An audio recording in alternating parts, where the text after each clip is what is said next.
All right.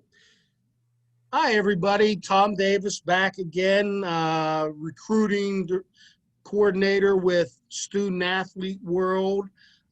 Today, I have a fabulous guest. His name is JT Thomas. He's the head baseball coach at Bethany in West Virginia. I'm going to introduce JT right here and ask him to give us a little background on himself. Without further ado, JT, yeah, you have the calm here. All right. Thank you.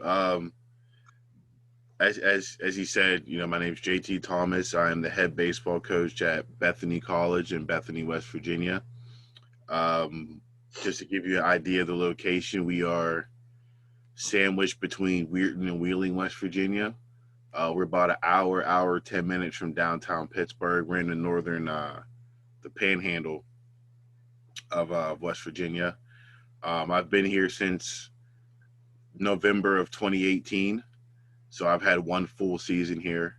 Obviously, last season was cut short, but I was hired in November of 2018, and in the spring of 2019, we went 27-16, and we tied our school record for wins. We we finished runner up in the conference tournament, and we had a good run, good year. Last year we were 7-5-1. Whenever our season was cut short due to the pandemic. So right now we're in between breaks, in between semesters, on break, getting ready for the next year. I I am a graduate of Ambridge High School, class of 2005. After high school, I moved to Texas and I lived with some family, and I went to a community college. Decided I wanted to move back home. So when I gave myself three different options in regards to transferring schools, and Slippery Rock University was my first option, and I was accepted into Slippery Rock. And in the fall of 2006, I went to walk on tryouts as a pitcher, and I made it. But I didn't come to find out a couple of weeks later, I didn't have enough transfer credits to play that year. So I had to sit out a year. And then I had to come back fall of 2007, try out again, made it. And then I played 2008, 9, and 10 at Slippery Rock University. After I graduated, I worked a few odds and end jobs to try and keep the coaching thing alive. I realized that's what I wanted to do. I coached at my old high school for 2 years, and then in the summers, I coached in collegiate summer leagues. So collegiate summer leagues are a lot of college players from different schools who play in different leagues in different locations, basically all June and all July. So if your regular season ends around May, early May, around Mother's Day, you'll get a couple weeks off. You'll go travel to where you're going to play. Usually play anywhere between 4 to 6 nights a week. June and July, you usually go back home that first week of August, get some downtime before you go back to school, and you play wooden bat. And a lot of guys that play in the collegiate summer leagues are guys that have the ability or the aspirations to play at the next level, whether that's draft, whether it's indie, whether it's overseas, whatever the situation may be. So I did that for a while, and even doing that, I was fortunate enough to come across a gentleman named Jim Chester, who is now the head baseball coach at Gardner Webb. But he was the head baseball coach at Penn State Great Allegheny at the time, and he gave me my start as a pitching coach. I worked some other places in the athletic department. I had finished my master's degree, so I was a adjunct professor, taught a class, make extra money, worked in the athletic department, and then I was a pitching coach for 2 years. Still coached in collegiate summer leagues, and after my second year there, I was coaching in a summer league in Charlotte. And a gentleman by the name of Thomas Eaton, who was the manager of the team, put me in contact with the assistant athletic director at Voorhees College, which is a small HBCU in South Carolina. Sure. And they were looking for somebody to coach baseball, but they were also looking for somebody to teach class. Since I just had finished my master's in sport management, I was able to be an instructor and a head baseball coach there for from fall of 2014 until the fall of 2018, whenever I was accepted the job here at Bethany College. So here I am now in December of 2020, waiting patiently for the 2021 season. You know, it's it, I had given you, some stuff that we were going to go over, but just going off you a little bit, JT, you have an impressive resume. You've been around, and you work in college, and then like you were saying, in the college leagues in the summer. Um, talk a little bit about the college leagues and the experience. It's a little different because you go in, and these aren't your players. You have players Yeah, from all over the country coming in, and I deal with it with my kids that are in college. I look for them for places to play, and there's different standards and everything. But talk a little bit about that experience of being in the summer college leagues. it was a great experience. I've done a handful of leagues. So I've been in Kentucky, New York, Myrtle Beach, Charlotte, Washington D.C. So I've been different places and I've coached different levels. So what I mean by that is I've coached guys from smaller Division threes or junior colleges, and then we also had young men from Longwood University, BYU, Cincinnati. So I've been in that Division two, Division three range as well. So there's sometimes where I was a pitching coach or a head coach, but as a pitching coach, I could be working with a young man from a Division three, and then I can go make a pitching change to a young man from at a Division one. So it's interesting to see. It's interesting to see those levels compete together and against each other, but it's also fun to work with them too, because the guys from the smaller schools always challenge the guys from the bigger schools. And it's like, oh, well, you go to Division one, I'm Division three, but I'm gonna show you what I have. But then Exactly. a mutual respect grows as the year goes on. But it's fun. My favorite thing about it is you learn something. Every summer, even as a coach, even every summer I learn something from players because I'm coaching young men from different parts of the country that I had never been to. So that was, for example, we had two young men from BYU. We actually had Jeff Kinn's son on our team, Okay. which is pretty cool. And then we had another young man out there from BYU on our team as well. But I'd never been to that part of the country. I had never got to coach somebody from at that level as well. So that Hmm. right there makes me step my game up as a coach, as a communicator. But overall the experiences were great. And I used it as my way of trying to get into the college game because I had the playing experience in regards to saying, hey, I played college baseball. I was coaching at my old high school, but I needed something to get the attention of college coaches whenever I would send my resume out. And then each coach at some point has to make their sacrifice. So Yep. I realized that my sacrifice was going to be my summers, that I wasn't home all the time or I wasn't hanging out with friends all the time. I was out coaching, building my resume up in hopes to get to where I am now and then, climb the ladder as a college baseball coach. All righty. We've gone over some background and everything. This is your chance. Tell us about Bethany College and what Bethany has to offer academically and athletically. Yeah, so we're an NCAA Division three school. We compete in the President's Athletic Conference, which is for the most part almost all of the Division three schools that go up and down Interstate 79. So our conference is Grove City, Westminster, Teal, Chatham, St. Vincent, W&J, Waynesburg, Franciscan, and Geneva. But Bethany is a small liberal arts school. It's we about 600 students. So our student faculty ratio is 10-1. That's personally my favorite thing about the academic side of the school is the more of the one-on-one contact between the professors and the students. I know that helped me out as a student, even though Slippery Rock's a much bigger school. Sure. When I was going through school and I got into my major and the class size shrunk, I became a better student. But we have 30 majors, 30 plus majors, 30 plus minors. We have anything from sport management to biology to education. We have a lot of our young men on our team are dual majors, or they have major and a minor. We academics here is a top priority for sure, not only for the program but for the institution. We have from an athletic standpoint, we have speaking for baseball, grass outfield, turf infield. We're actually getting ready to go through a facility renovation. We just had our new pitching mounds were turfed. So whenever the infield was first turfed, there was a strip of dirt where the pitcher actually delivers the pitch, and around it was turf. We just had that turfed. Our bullpens are turfed, and then the next thing we're going to put up is a retaining wall, cobblestone retaining wall to protect from flooding. And we're going to put a building behind our right field fence that's going to be 80 by 25, 80 by 30, two mounds, two cages. We'll be able to get swings in at the field. We'll be able to run electricity for heat. We'll definitely have a speaker for some music if I'm going to be there. That's for sure.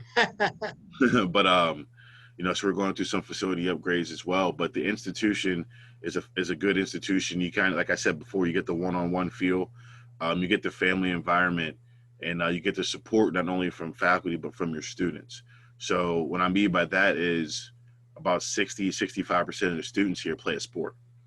So when football plays Saturday afternoon, it's most of the people in the stands are students and student athletes. And then they Sure. go from that game, and then they go from to the volleyball game, 2 days later.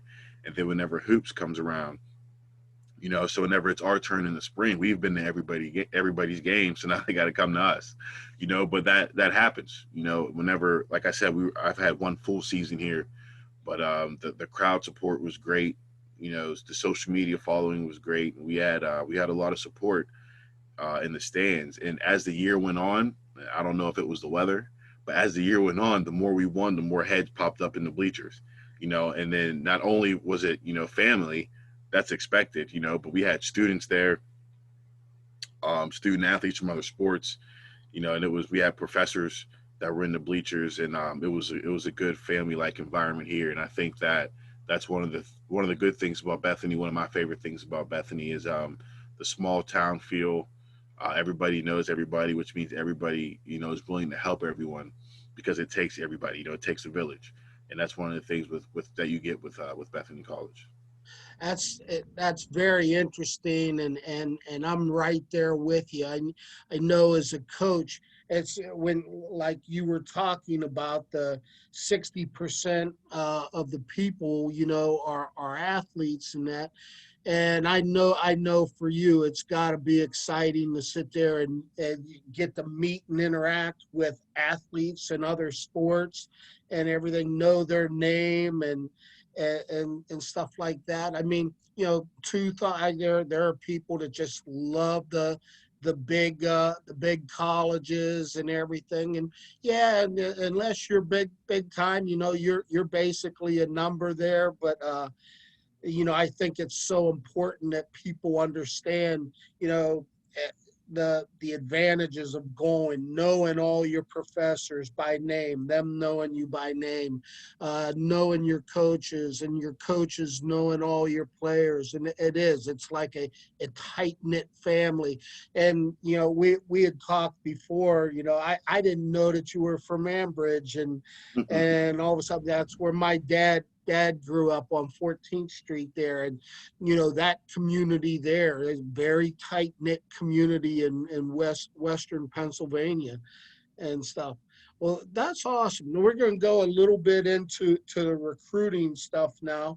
I want to ask you your philosophy. The one thing, everybody, I have a lot of respect for JT, because I know one thing. I've watched him build this program, and I see what they're doing down there, and I'm excited about the people and the players that he's getting into there, and they're a real terror in the conference, and they're going to be. So, JT, talk a little bit about recruiting, what you look for, and what your philosophy is on it. Right. So the biggest thing for me is I try to find young men of good character, and then good students. You know, if you're a high school baseball player and you want to play in college, you should be putting in the extra work. You know, you should be getting the extra swings, the extra ground balls in the weight room, things like that. And that's also relatively easy. You know, being disciplined, being responsible, you know, hitting your books, that could be more difficult than, you know, going to the weight room for an hour, you know. So you want to make sure that you have, you know, good character individuals, good students, because the baseball part, you know, usually takes care of itself if the other two things are falling in line. But those are the things that are going to attract me the most. So whenever I speak to a coach about a young man, or if I see him at a showcase, or if I get a video emailed to me or stuff like that, I'm looking at their grades. You know, Okay. grades are key, especially at a Division 3 level where we don't offer athletic scholarships. Your financial aid package is going to be based on, part of it's going to be based on your need in regards to income at home, and then the other part's going to be based on your academics. So if I see a student with a 3.5, 3.6, and a, you know, 1100 SAT, I'm like, okay, this is good. You Sure. know, and I'm not saying you have to have that, but I'm just giving an example of somebody that's okay. I know he's going to get a good financial aid package. You know, so that's somebody that I'm definitely interested in bringing to campus. You know, and then you know, we want individuals that are willing to put in the extra work, that are willing to work hard on and off the field, work hard in the classroom, work hard in the weight room. You know, again, be responsible, be an individual with good character. You know, and then as I said, for baseball, you got to throw, run, hit, and catch. You know, we've been doing this since we were 5. You know, that stuff's going to take care of itself if all the other things are in line as well.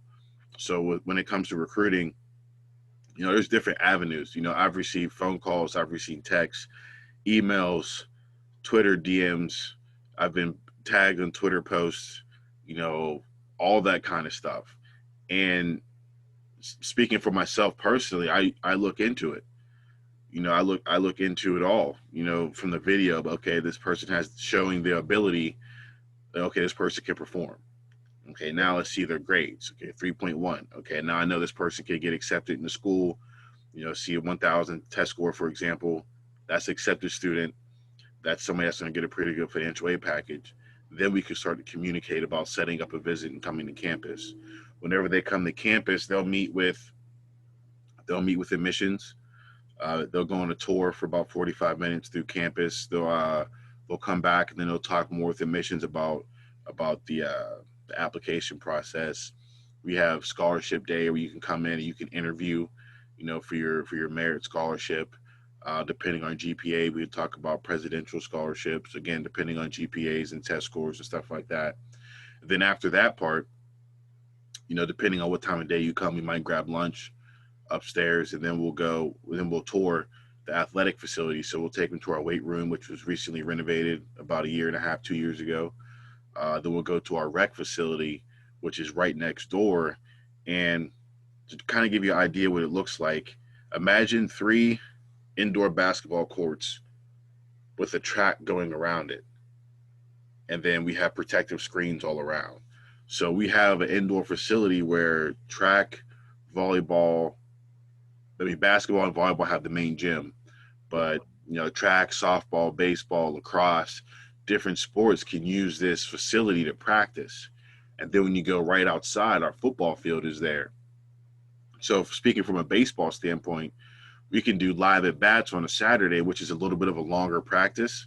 But if it's not too bad outside, we can go right out there on the turf and get live reps.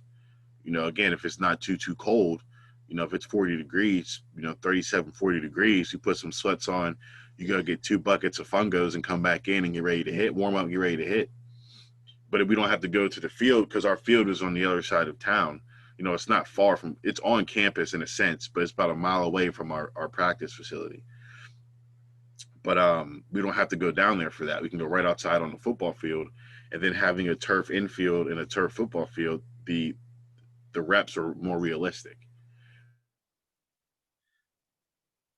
Show them that. You know, we'll show them the gymnasium where our coaches' offices are. They'll see where my office is at, and then we'll go down to the field. Our field is in Bethany Park.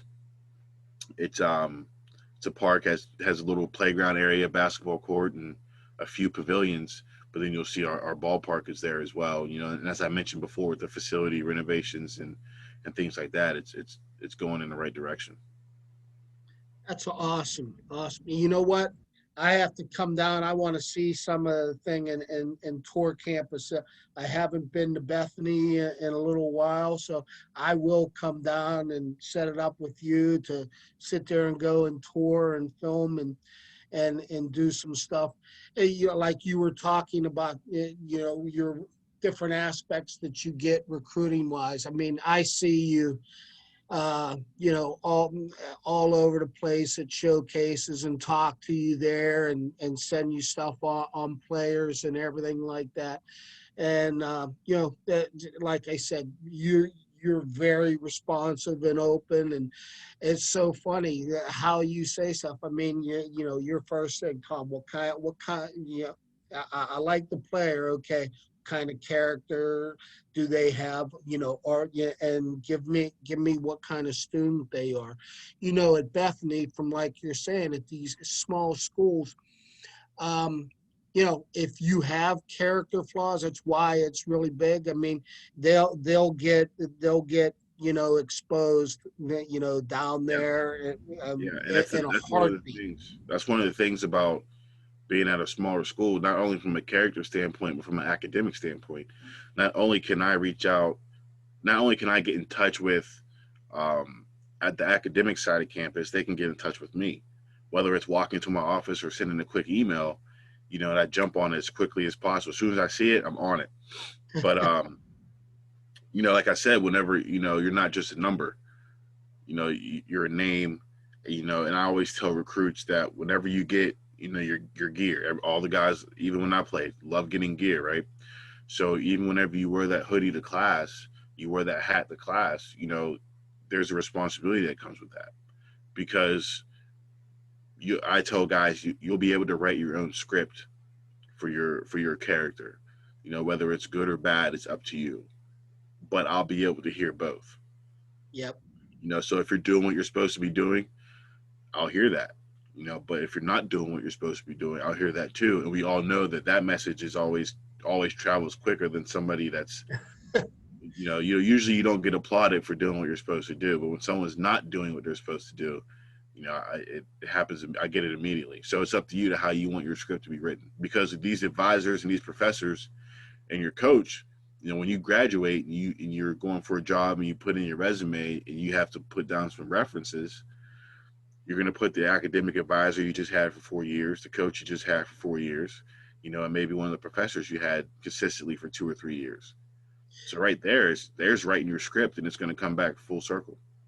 That's a great point that you bring up, uh, Coach. And I talk to my clients, and I talk to prospects and my players about it all the time. And I always will say, yeah, probably the best thing that you can do is play sports in college, because it sets up that network, the alums, the people that are there. And you bring it up, they set the foundation for you for the next 40 years of your life. And I talk to people all the time. I went to the University of Charleston, and I still get alumni things, and Coach Britt goes, well, you missed this alumni call, and we want you on there, and everything like that. So I mean, the funny thing is, I'm like, you know, you go and you prove in school that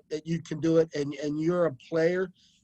These people will take care of you. They set up and they look to get you placed. I mean, I can't say how many times alums have been like, "Hey, Tom, you know what? Yeah, this is the business I'm in. Do you know of anybody like it?"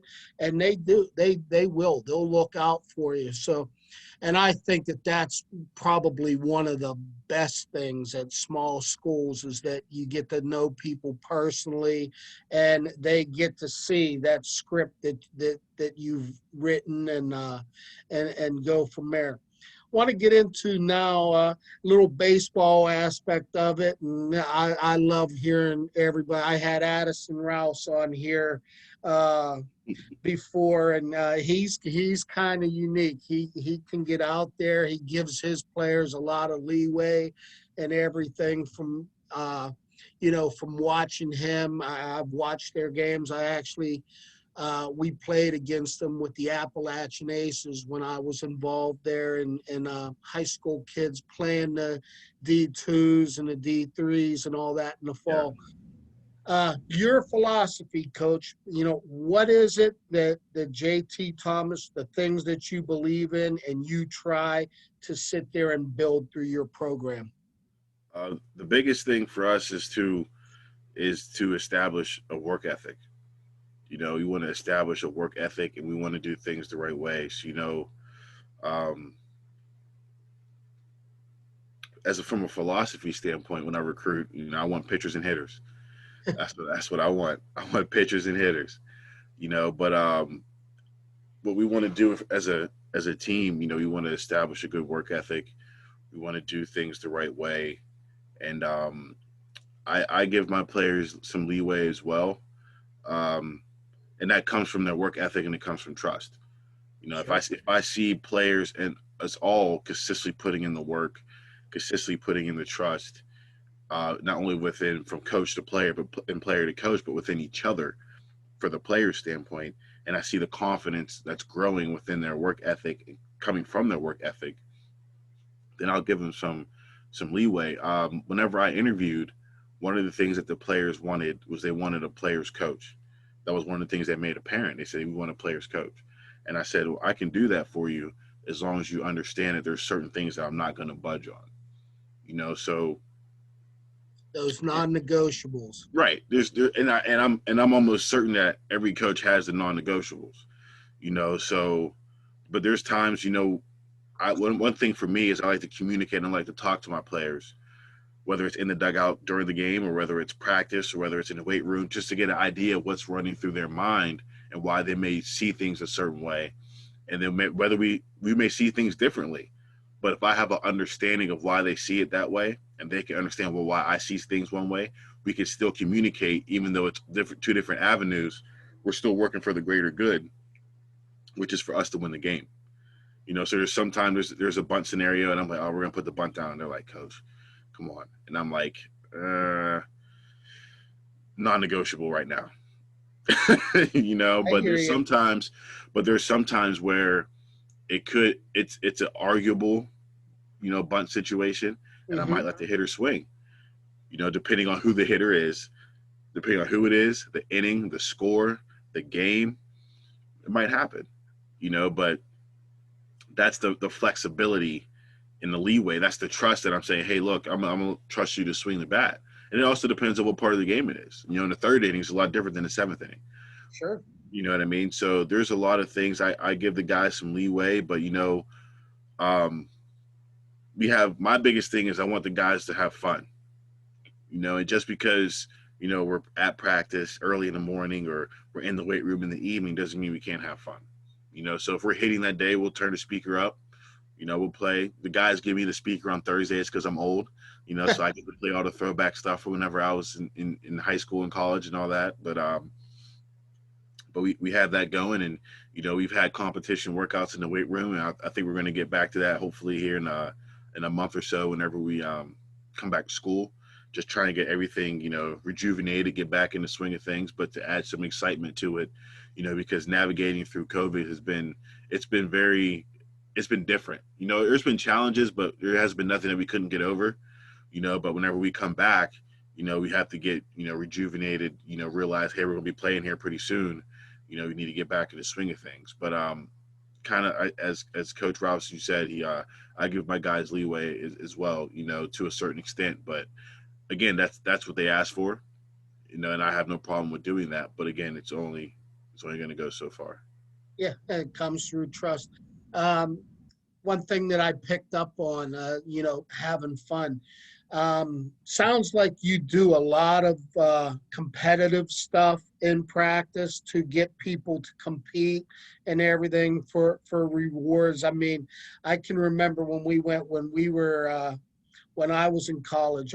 We did Sunday morning practice, and Coach Nazika, um, back then, always, it was a 6 to 8 a.m. practice because he knew he was going to drag you out of bed, and it was always a situational, a mental practice. All you did was go over mental stuff and go through, and the competition.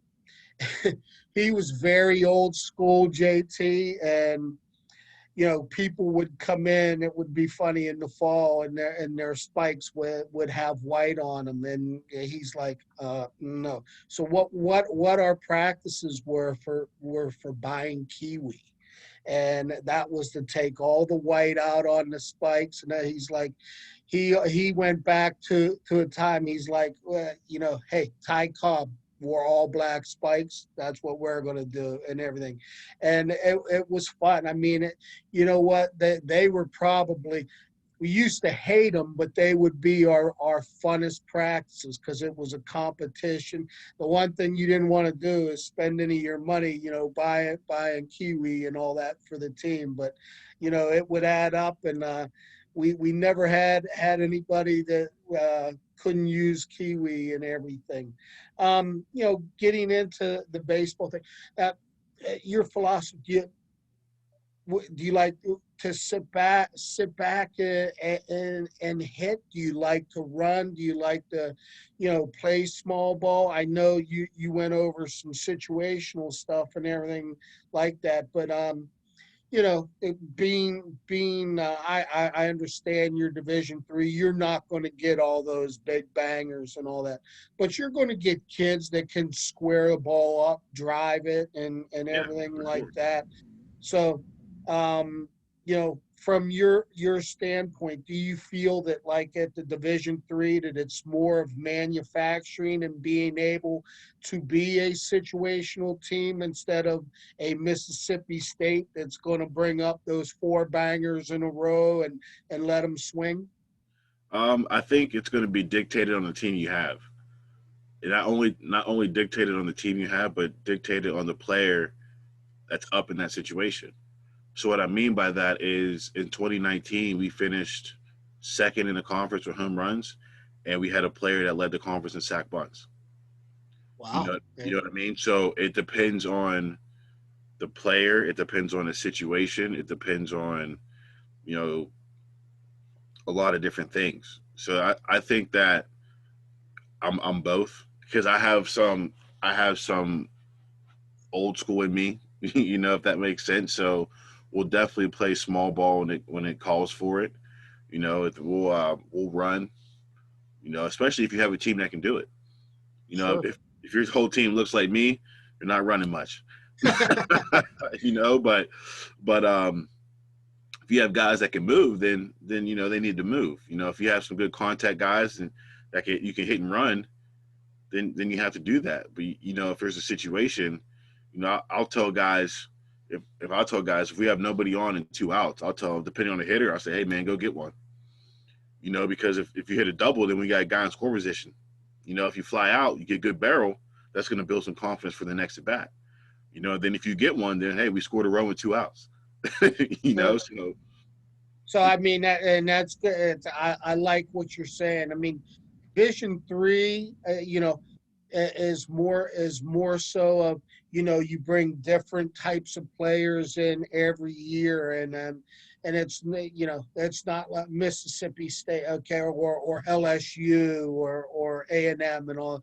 They're like, okay, you know what, we can go out and get those people, and those are the people that you're looking for. You get that mix of people, and we'll base your philosophy off of the people and team you have. I want to get into a little bit now, pitching wise at a Division III level. What what are you looking for in a kid being able to come in and pitch at Bethany? well, I think that in college baseball as a whole, of all levels, You want individuals that can throw strikes. You want guys that can control the running game. You want guys that can throw 3 or 4 pitches for strikes at any time. And I think that the disparity between them is going to be the velocity. Sure. So as you said, if you go to LSU, you might find a guy that can throw 4 pitches for a strike, but he's 92 to 95. Or you can go to the PSAC now and find a guy that's 87 to 90 doing the same thing. And then you come down here, you're going to find guys that are 80, 83 doing the same thing. So the biggest difference is going to be, for the most part, it's going to be the velocity. So you want guys that can throw strikes. You want guys that can get outs, guys that can control the running game and give their catchers a chance to throw somebody out. But we're also looking for 3 or 4 pitches, at the same time. And then your velocity is going to vary at our level, because again, from your Division 1, Division 2, Division 3, when it comes to pitching, the biggest difference is going to be the fastball in regards to velocity, in my personal opinion. And then also, a lot of some of the guys that come to Division 3, most of them, you may end up getting players that are not as experienced in the weight room. So you might have a guy who's throwing 78, 79, who hasn't touched a weight. You develop it. So now you get him in the weight room and a routine and stuff like that. And now 78, 79 is 83, 84. You have a whole different picture, and then, and I think that's part of what has to happen at Division 3. You don't always get players that are ready to come in and contribute. There's times that you do. There's Mm-hmm. times that you bring in a player that says, "Hey, look, this young man, he's ready to go." And I'm not saying an everyday starter, but he's ready to start here and there and come off the bench or get a lot of innings in relief and spot start. And then the next 3 years, he's then he becomes one of your guys. Yep. But you also have to put some time into developing as well. And that comes with the weight room. That comes with more drill work, more specific things, more teaching than just coaching, because I think there's a difference in the two. I think there's a lot of people that can coach, but there's not a lot of people that can teach. And then whenever you're able to teach them, and then you can start to coach them, they'll start to coach themselves to a certain extent. And now that player is growing and developing between the ears as well as below the neck. So I think that a lot of the development happens more at the Division 3 level, which is, and I'll use the fastball again. You might get an upper 70s fastball from a young man who's 6 foot and very skinny. Now, if you're saying, hey, if he gets in the weight room, he gains 15 pounds, 78, 79 is low to mid 80s, and now you have a guy that can go out there every weekend and win you a game. Yeah, outstanding. Just going to finish up. You've had so many interesting points and insights. We're in this pandemic thing, and it's me. I have kids in 13 states, and a lot of them, and you know, trying to keep what the NCAA is doing, what NJCAA, NAIA, and everything like that up. At Bethany, going by the rules, how has COVID affected Bethany, and what do you look for and going forward with this season? I mean, in regards to Bethany, we have been very blessed and very fortunate not to be too affected in regards to shutdown. So everybody in a sense has been affected. We've done online class, we've done in-person class, we've done hybrid, which is a combo of both. Our cafeteria seats were minimized, and now we have the option to get it to go. Having to practice in groups before we can practice as a team and inter squad, and still having 10 guys in each dugout and 10 guys in the bleachers and stuff like that to spread out, and telling guys, hey, cover up, stuff like that. So we've all had to deal with it. But when it comes to being shut down, we've been very blessed and fortunate, not only from a faculty and staff standpoint, but from a student standpoint of people being responsible, that we didn't have any shutdowns at all. We came in, I think we started class August 17th, and we didn't get sent home or anything, or nothing was shut down for a week, or we navigated we navigated through, following protocols and stuff like that, to where we were here until the last week of class, and then everybody went home and they did finals online before Thanksgiving. But we were very fortunate, to be able to navigate through. And in regards to moving forward, I think it's going to be things are going to be different now with the vaccines popping up recently, and but so are the number of positive cases as well. So I just think that we're going to continue to follow what we have in regards to keeping your hands clean and covering your face and staying distance whenever you can, and with the vaccine and testing.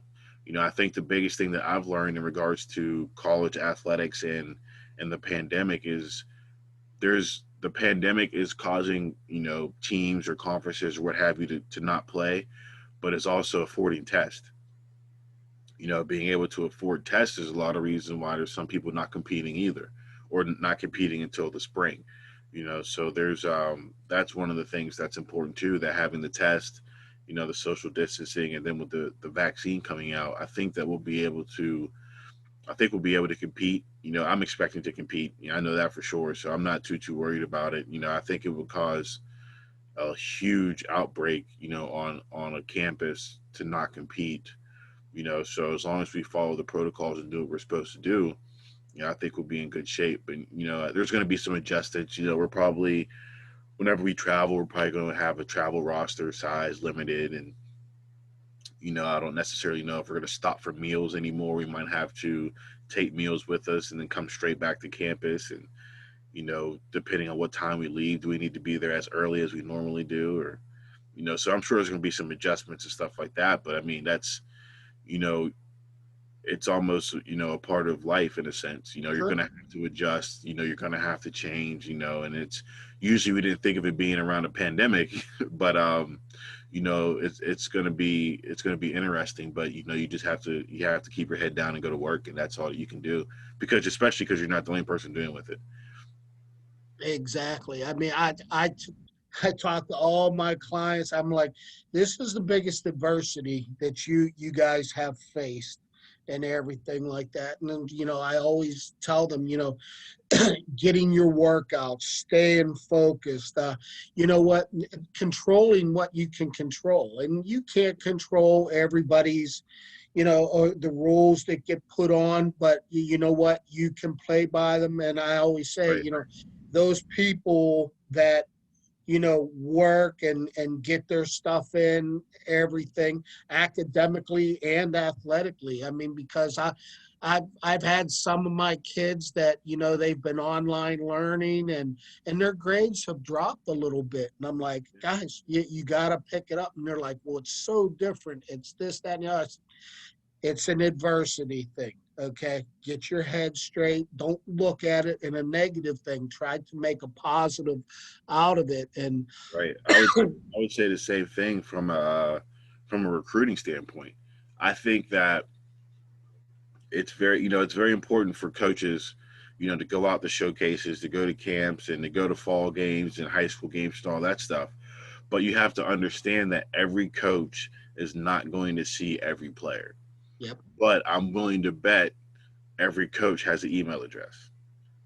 And then this day and age, you all you have to do is grab a phone and you can make a recruiting video. If you have a place where you can get some T, front toss, and BP, and get 90 seconds of that, and then 90 seconds of you blocking and throwing as a catcher, you've in this day and age that goes so far, because I've received emails where, coach, well, I lost my spring season due to COVID-19, and I only played 15 games this summer, so my recruiting isn't going well. Well, are you going to sit back and say, well, I'm not getting recruited, or are you going to get up and say, I got to do something? Yeah. Yeah. So Not, we don't want to hear, oh, woe is me and everything like that. I right. mean, So I, make the it's video. amazing. It's Make amazing. I have people like you say. I'm like, you have your phone. You still have your indoor facility.